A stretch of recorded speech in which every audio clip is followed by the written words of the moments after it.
You'll miss a cue. You'll react too fast.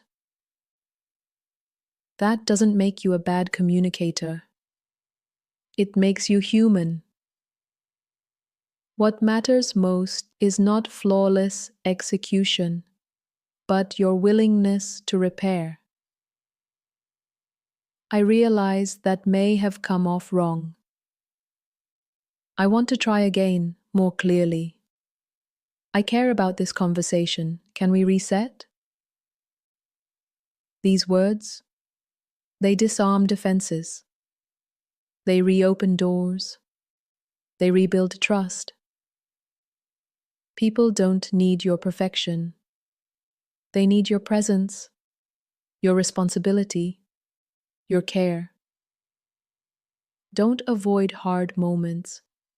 Lean in. Repair with courage. You'll build something stronger in the process. You weren't born with a complete emotional vocabulary.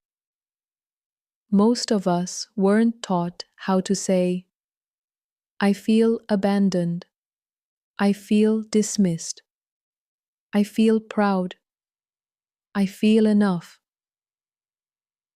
But emotional fluency can be learned.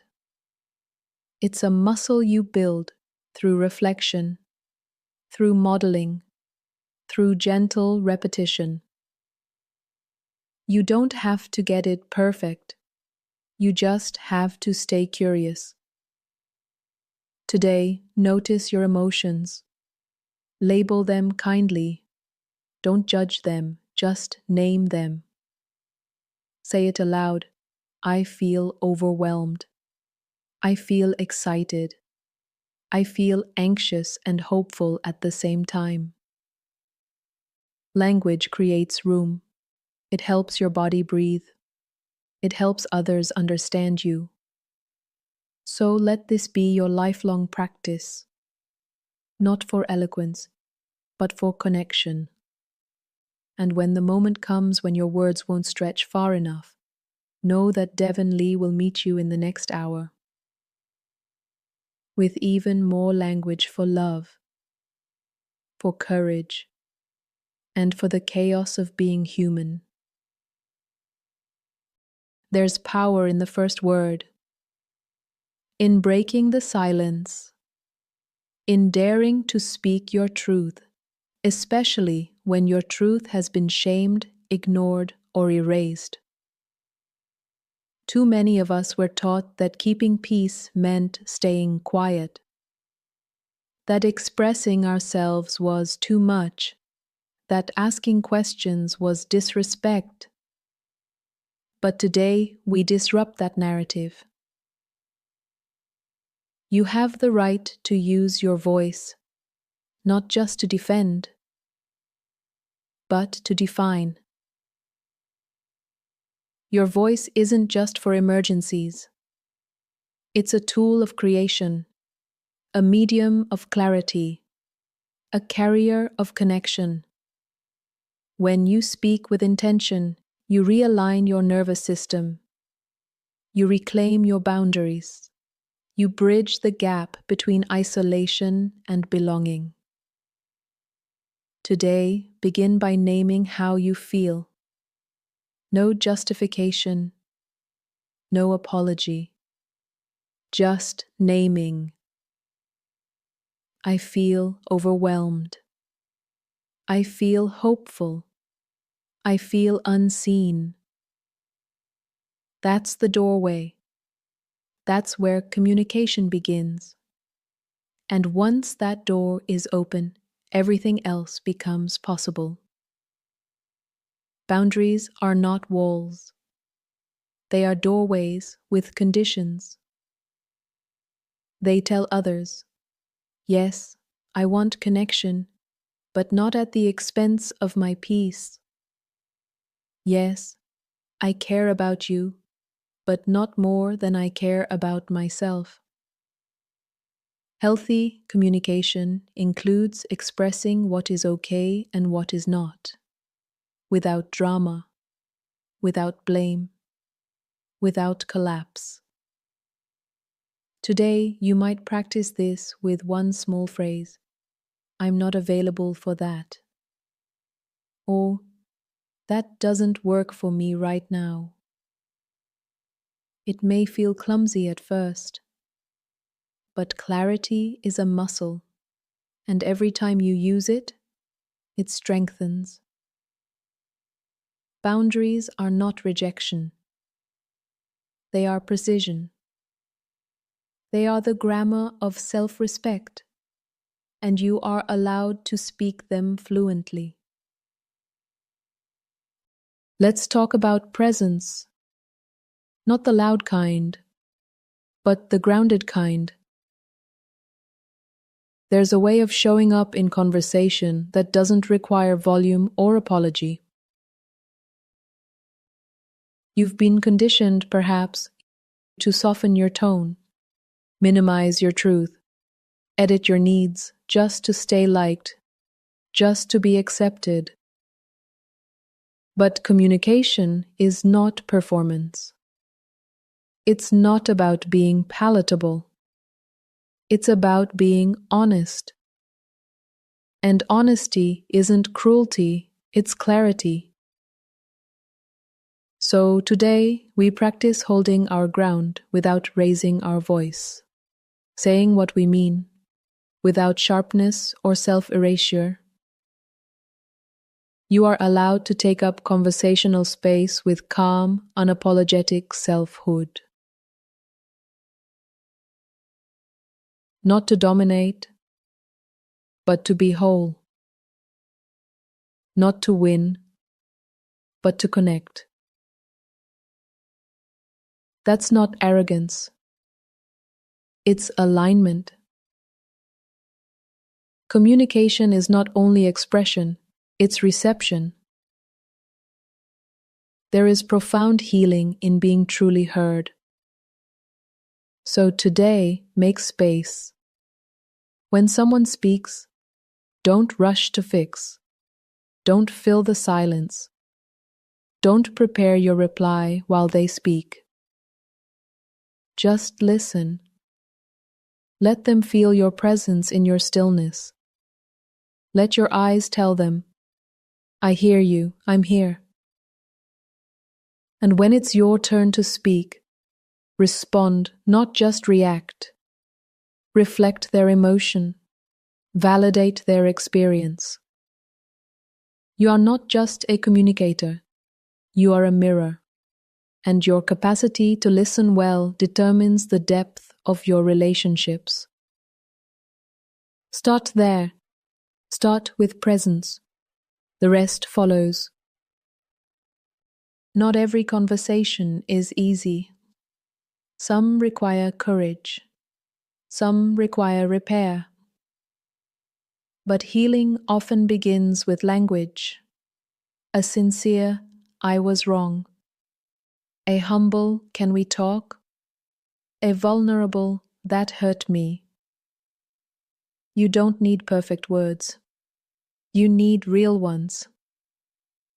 When we avoid the discomfort of communication, we prolong the wound. But when we speak, especially with care and humility, we open the door to reconnection. Repair doesn't mean erasing the past. It means building a bridge forward, one sentence at a time.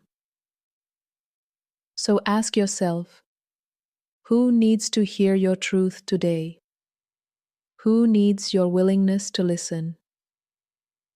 Maybe it's someone else. Maybe it's yourself. Either way, the healing begins in language. Honesty without kindness is cruelty. Kindness without honesty is avoidance. So today, practice the art of both. That means saying what you mean without venom. It means setting the boundary without shaming. It means naming the need without accusation.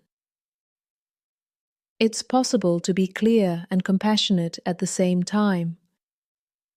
You might say, I felt dismissed in that moment, and I want to understand what happened.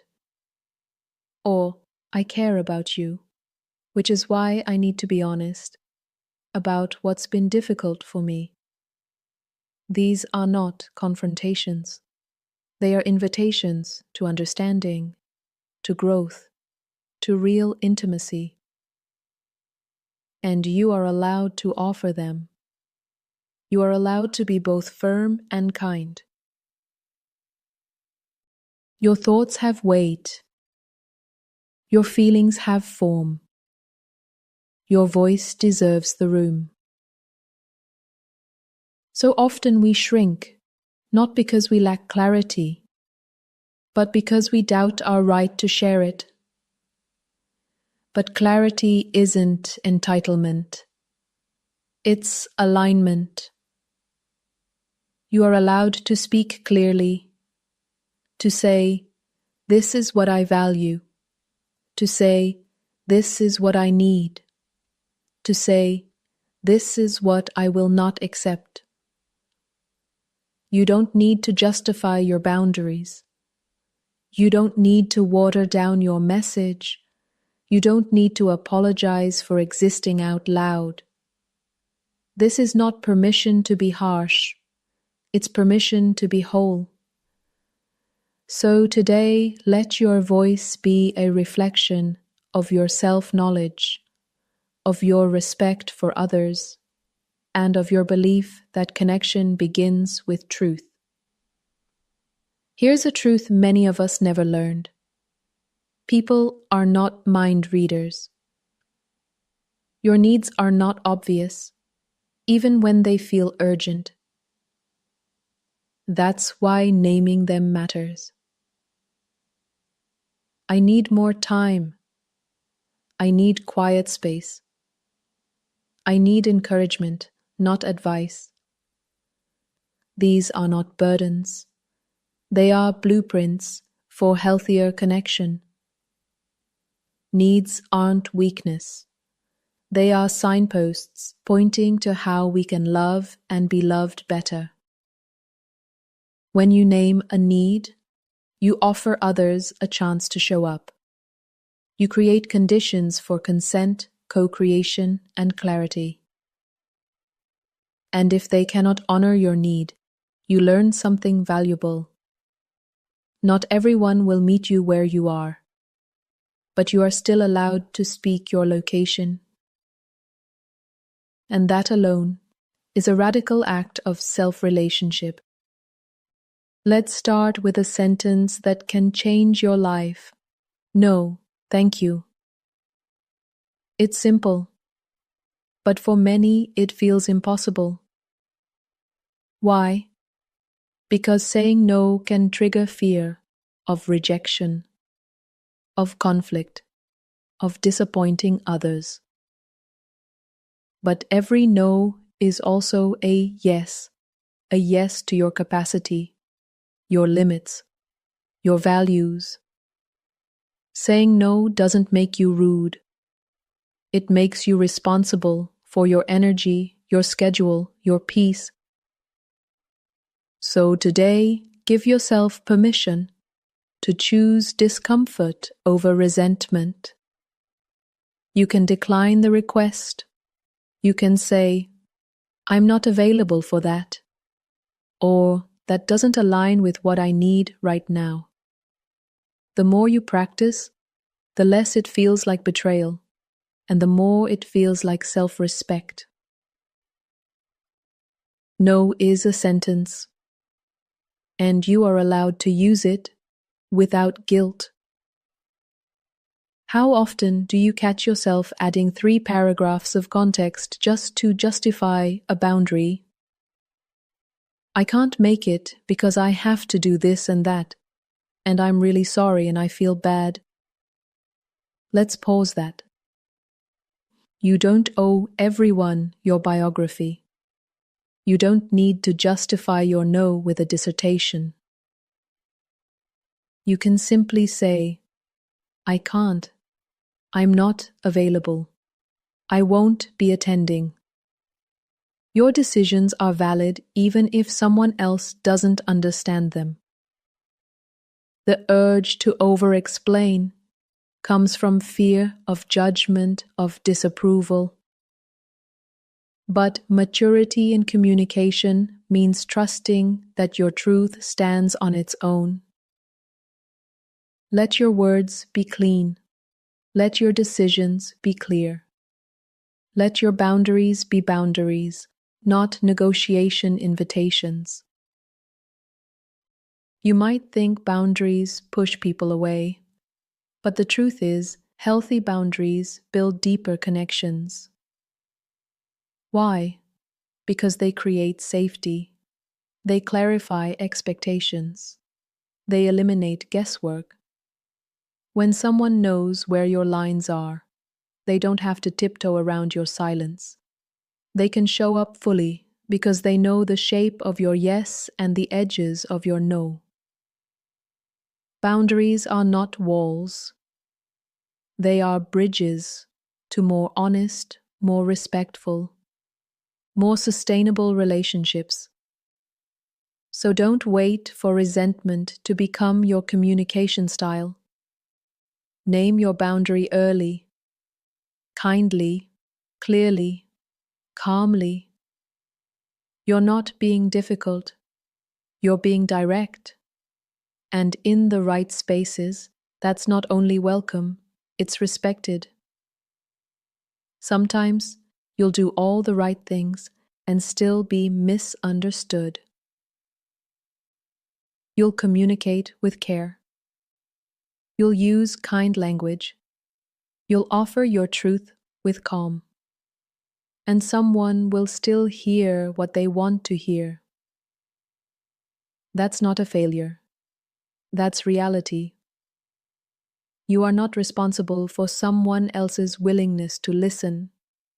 You are responsible for your intention, your tone, your alignment. Misunderstanding hurts, but it doesn't mean you should silence yourself. It means you keep refining your clarity, not chasing approval. Say what's true. Say it gently. Say it once.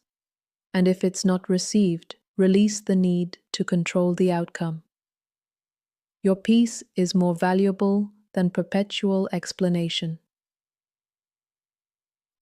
You don't have to fix it. You don't have to advise. You don't have to respond right away. You can just listen fully, patiently, curiously. Listening is not waiting for your turn to speak. It's holding space without judgment. It's choosing presence over performance. It's receiving someone's truth without trying to reshape it. When you really listen, people feel seen. They soften. They feel safe. You don't need all the answers. You just need to be a witness to someone else's process, to their pain, to their power. So today, listen with your eyes, with your body, with your silence. That kind of listening, it's rare, and it's holy. 3 words that build trust fast. Tell me more. They say, I'm here. I'm interested. I'm not judging. You don't need perfect empathy. You just need honest curiosity. When someone shares something tender, don't rush to a solution. Don't leap into a story about yourself. Stay with them. Tell me more about that. How long have you felt this way? What was that like for you? These questions don't interrogate, they invite. They deepen the moment. They honor the speaker. They say, I value your experience. as it is, not as I want it to be. Practice that today. Make space. Ask open-hearted questions. Then let the silence speak volumes. Ever find yourself replaying a future conversation in your head? Rehearsing every word, every possible reaction? You're not alone. That's your brain seeking safety, trying to prepare for discomfort. It's okay to script your truth in advance. Not because you owe perfection, but because preparation builds confidence.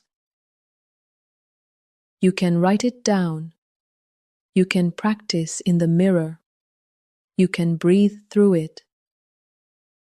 I need to share something important to me. This might be hard to hear, but it matters. I want to communicate clearly, not perfectly. These openings help set tone. They signal care, not combat. So if your voice shakes, that's okay. If you forget a line, that's okay too. It's not a performance. It's an act of courage. There's something powerful about choosing silence in a world that worships noise. Not every pause needs to be filled. Not every gap needs a word. Not every moment demands an answer. Silence can hold weight. It can signal reflection. It can create space for depth. When you're in conversation, let the silence stretch just a little. You might be surprised at what truth rises to the surface. Sometimes it's in the quiet that we hear what matters most. You don't always have to be eloquent. You just have to be present. Let your breath speak.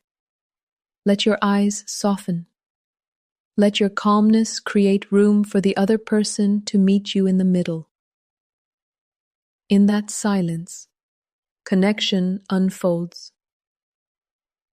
Somewhere along the way, you were taught to shrink, to quiet your voice, to soften your truth. Maybe they called you dramatic, too intense, too sensitive, too emotional. But hear this clearly, you are not too much. You were just too much for someone who wasn't enough for you. Your feelings are valid. Your needs are human. Your sensitivity is strength, not a flaw. You don't have to apologize for needing clarity, for wanting honesty, for asking for consistency. The right people won't make you feel like your presence is a burden. You are not too needy. You are not too loud. You are not too deep. You are allowed to be exactly as you are, without dilution. If you grew up walking on eggshells, even calm conversations can feel like confrontation. You brace, you second guess, you overthink every word. But not every conversation is a fight. Not every disagreement is danger. Not every silence is punishment. This is old programming from environments that confused honesty with hostility. Today, let's rewire that belief. Disagreement doesn't mean disconnection. Someone being upset doesn't mean you failed. Tension isn't always a threat. Sometimes it's just growth. You are allowed to speak up without everything falling apart. You are allowed to clarify, to ask, to express. Healthy relationships can hold the weight of real words. Practice that today, not as a test of perfection, but as a rehearsal of freedom.